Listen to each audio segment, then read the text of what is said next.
Magnificent Makeover Week, live on The Wendy Williams Show. The kids have come to play today. You won't believe what I'm about to tell you. Well, honey, let me show you what he looks like now. My girls are always turned out. It's Glam Bam. Thank you, ma'am.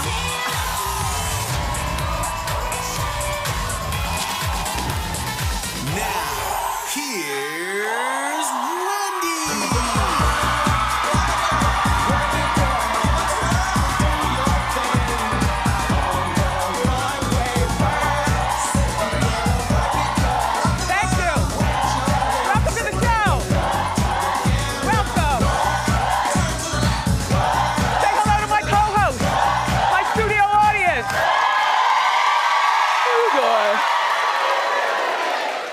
Pink, slightly tacky, but cute. Let's get started. It's time for Hot Topics.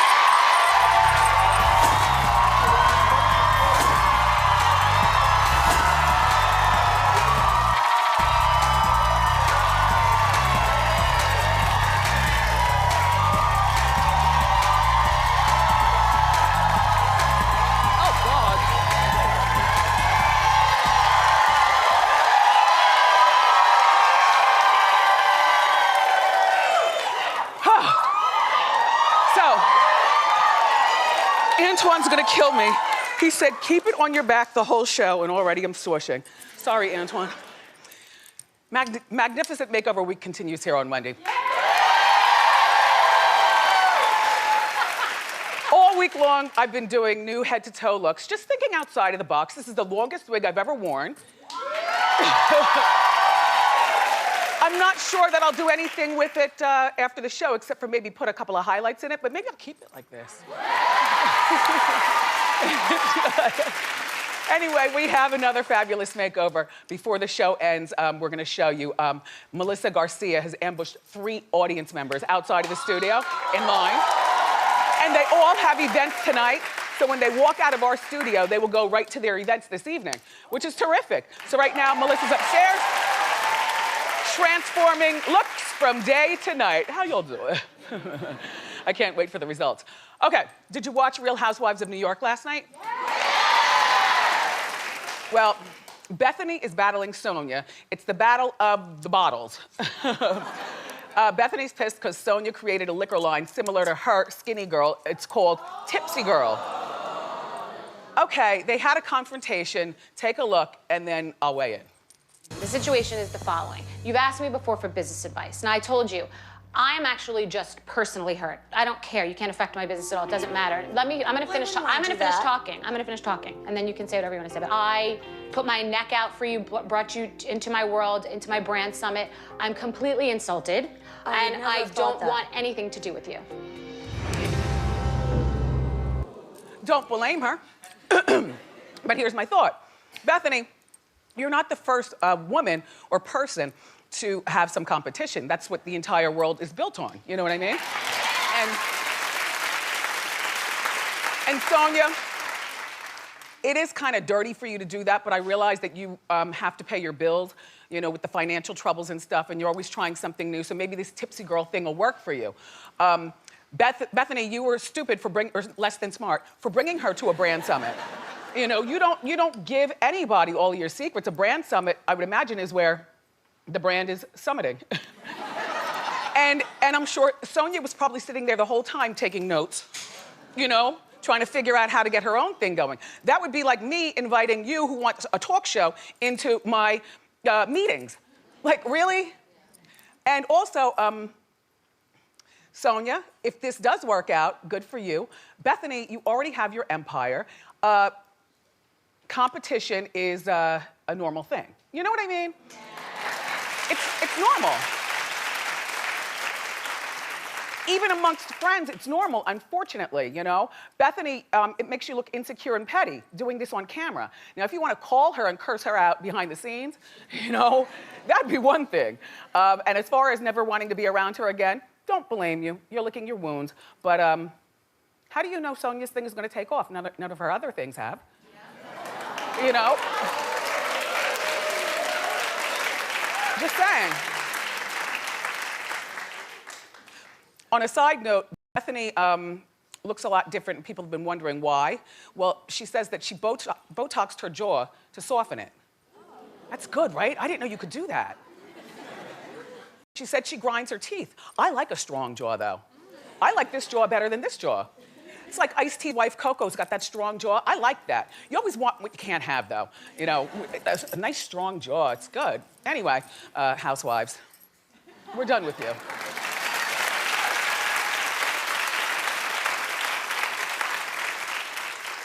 So you heard this story about Chris Brown smoking weed on the plane and getting kicked off?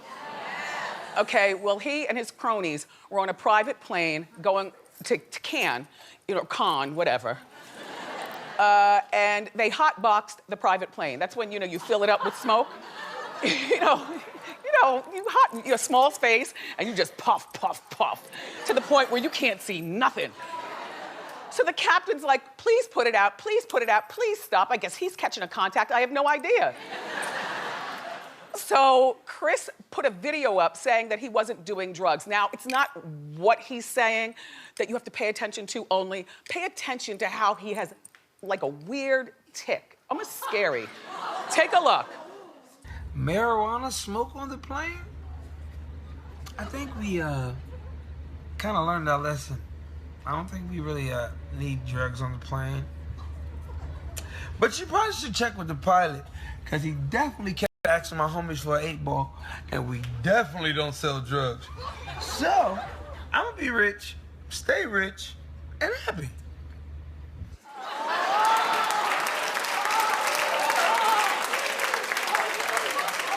I don't find anything cute, funny, or entertaining about him at all anymore. I mean, he's a great singer, don't get me wrong. He does the songs that we know the words to, but this right here, what is this? What is this? Like, what is going on? And if I were the pilot, I would sue the crap out of him, because I'm sure, I don't know the pilot, but I am sure he was not asking Chris for an 8-ball. You know, and that would put his job on the line then. Now he's a less than credible pilot. I would sue the crap out of Chris. And also, you know, I know you're not allowed to smoke weed on a plane, not even a private plane, but it's not what you do, it's how you do it. Like, I'm just giving an example.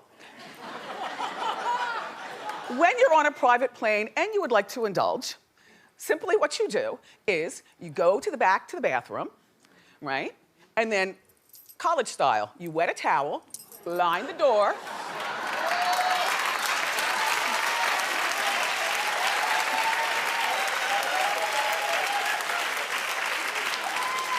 Turn on the fan.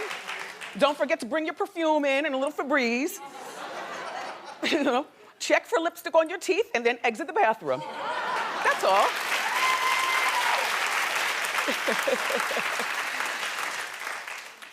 Ew, I mean, ew. Anyway, they didn't get arrested, which I'm really surprised. They didn't make it all the way to Cannes with that particular pilot. He landed in Miami and kicked them all off, and then the cops were there, but nobody got arrested, which I still can't figure that out. Why are you able to get away with hotboxing a plane and nobody gets arrested? Anyway, they hired another plane, and they made it to Cannes safely.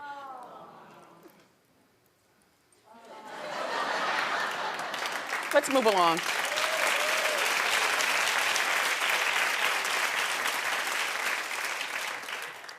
Beyonce and her father apparently have made up, which is a good thing.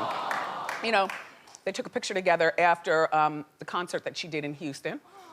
She looks happy, he looks happy. Her mom, Tina, posted it, because Tina's still happy. You know, Tina's married and moved on with her life. So, you know, good for them. You know, Tina divorced Matthew back in 2011. Remember, he had a baby on her, and he's got 2 kids outside of he and Tina's girls, Nixon and Coy. Can we show Coy? Nixon? The mama, Takoya. You know, yeah, Takoya. I know what you want. Yeah, Takoya. Can we just show the picture, because I love that. There we go. Yes.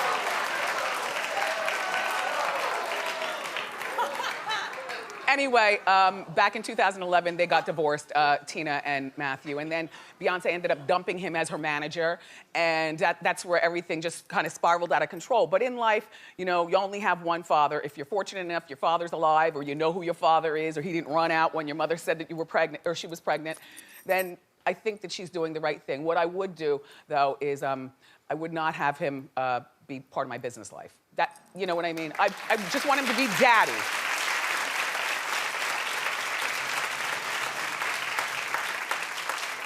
The thing is that I wonder if he is yet able to come over to her house, or if it's just that they meet backstage at a concert. You know, Beyonce gives him security clearance and he comes back like any other fan, stands in the fan line to take a selfie. I don't know, but I'm glad to see it's all good. Also, I think that the kids, you know, the grandchildren and the kids and everything, they kind of soften the heart of family ties, and sometimes people are mature enough to overlook that and move on. So again, good for the Knowles family.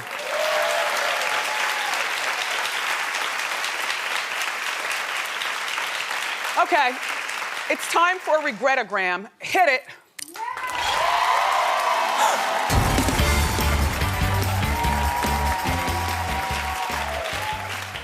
Okay, Blake Lively is being accused of being a racist because she posted this picture. She's over in Cannes, whatever. And the caption was, LA face with an Oakland booty. Now, for people who aren't familiar with Oakland, Oakland is in California and it is very urban, you know? And so people said that she's racist for doing that. Listen, not at all. It's a line from Baby Got Back, the Sir Mix-a-Lot song. So I'm not, what's more surprising to me is that Blake even knows Baby Got Back. You know, like, don't take this the wrong way, white people. But she is the whitest white woman on the face of the earth. And there's nothing wrong with that, you know, but I'm surprised that she knew the song. I don't know whether she did this and stretched her butt. I have no idea whether this is real or fake. I don't know. I know she's married to Ryan Gosling, or Reynolds. Yeah, him.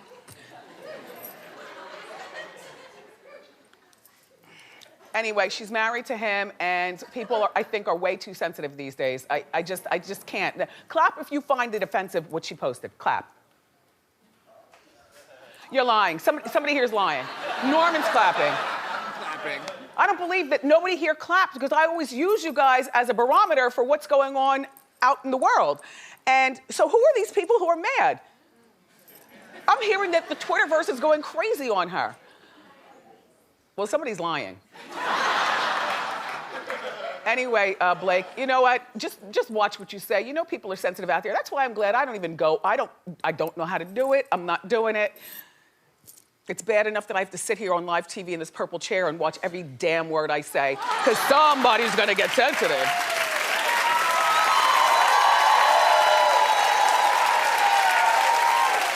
Yes!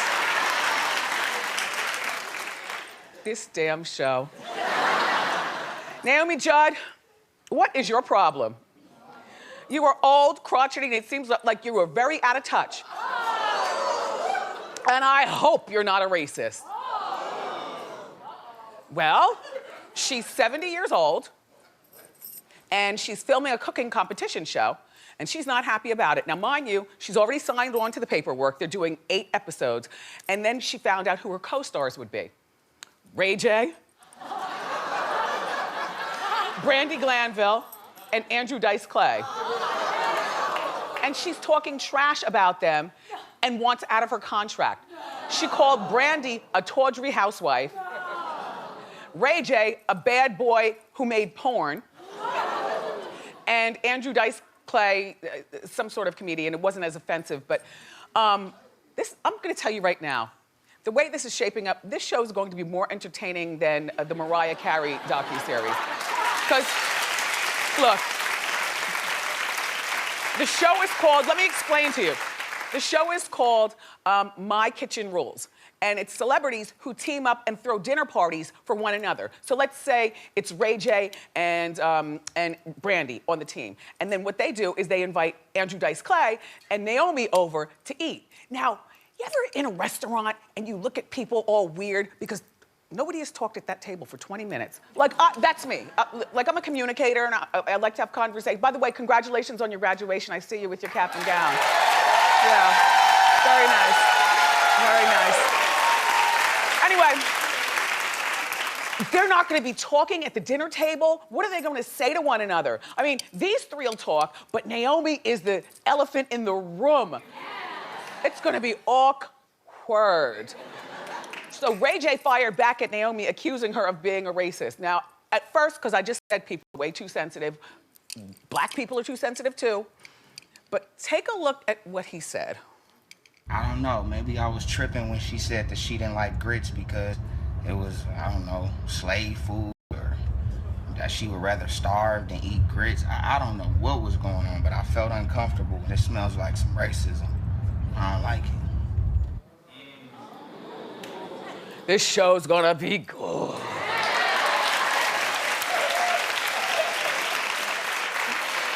Oh. Hey, Naomi, you should be happy that they're asking you to be on TV because while you are a great singer and you have a wonderful family, you're kind of irrelevant these days. I mean, in the bigger scheme of things, Ray J is more relevant than you. Brandy's more relevant than you. And while Andrew Dice Clay hasn't been around in a while, he's more entertaining than you.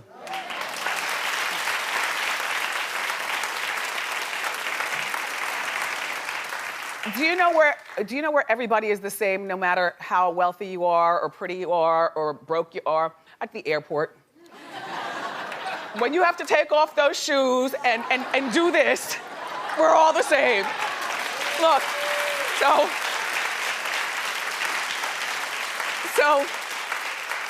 Kim Kardashian was trying to look stylish getting through airport security with her thigh-high boots and, you know, vocal fry.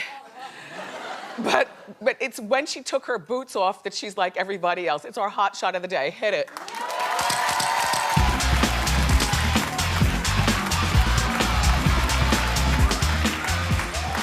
I mean, ankle socks like the rest. I don't know whether this is a logo or lint, but she's like, and then thigh-high boots at the airport. So you have to go over to that bench and put them back on, and it's just not worth it. The best thing to wear to the airport, honestly, slippers. Not even flip-flops, because they're too open, but slippers, right? Or Uggs. Uggs are good. The airport. She's just like us. Oh, here are the maracas. It means it's time for Wendy's vacation giveaway. Come on, Suzanne, bring out the island.